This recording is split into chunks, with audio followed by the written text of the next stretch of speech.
welcome back to the show. This is the Edit Undo podcast, and we are about halfway through day 2, technically, of UX South Africa. Day 1 was the workshops. That was very cool. Day 2, we had our first speakers, and you were speaker number 3, if I'm not mistaken. Yes, I think so, yes. That was, yeah. Cool. And so what were you talking about today? So today I was discussing service design for dental healthcare. So my whole study, I did a study in my master's, and I was trying to increase the frequency of dental checkups so that, because I saw that the rate of dental checkups is actually really low. And if we increase the amount people go, then the risk is lower when they actually go for other checkups. Okay, amazing. That's not what you typically expect at a design conference. And I want to talk a little bit more about that.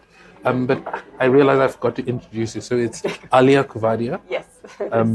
For those listening, you should definitely keep an eye out for the work. And I think also your talk. I think, if I'm not mistaken, UX South Africa is going to publish all of the talks a little bit later on. I hope so. To see some of others. But so tell me a little bit why. Typically when people think about speaking at a conference, they don't necessarily go to their university days. Yeah. Like, what was it about this specific challenge or issue that you wanted to explore? True. I think, so for me, because it was a very long process. I mean, this research I did for like over a year. And I mean, that's a lot of research to actually hold and kind of gatekeep. And I was going through the process of like service design and all these different ways of doing research. And now going into the work environment, I see that, previously I was in the work environment, then I went and studied, and then I worked again. So what I had noticed is that, the way we do research is very generic. And what I spoke about is that research can actually be a very creative process. And I think we miss out on that. We kind of say, okay, we're going to be doing an interview. This is the proposal. This is the research plan. This is how we do it. Whereas what I wanted to talk about in my talk was how can we do research in a different way and get actually valuable insights. Okay, that's very cool. And I think you are right. I think more and more. So, I mean, this podcast that we're running, our aim is basically to speak to people of different creative walks. Okay. And one of the things that we're finding as time goes on is that creativity exists everywhere.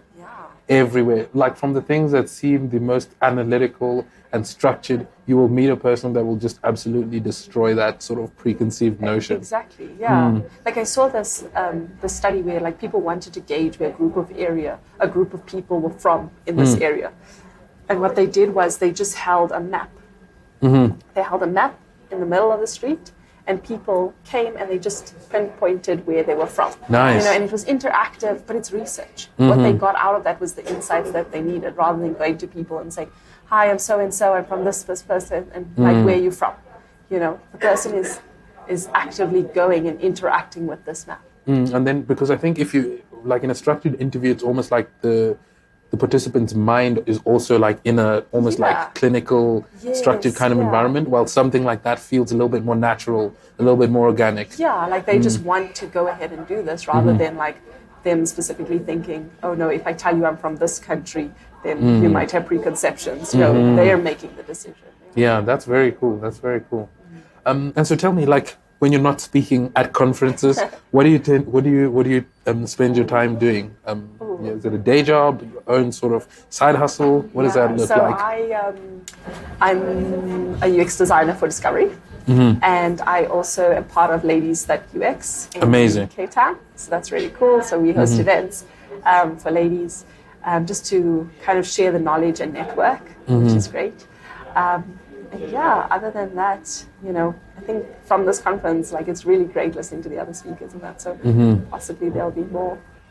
Nice. I definitely hope so. I at least will be looking out. Yeah. Okay. And hopefully our audience will be looking out for that as well. Maybe just a little bit more on Ladies That UX. Can you tell me a little bit why? Like, what was behind sort of doing that and being a part of it? What are you guys trying to achieve? So I first went to a Ladies That UX talk. So I previously lived in London, so I went to a lot of like conferences and talks and meetups. And then at the beginning of this year, I went to a Ladies That UX talk, and it was great. It was women discussing, you know, what they had achieved and how they had achieved that. And that was just, it was just so inspirational, you know, because you really picture yourself in the same kind of situations, and you're like, I want to be there.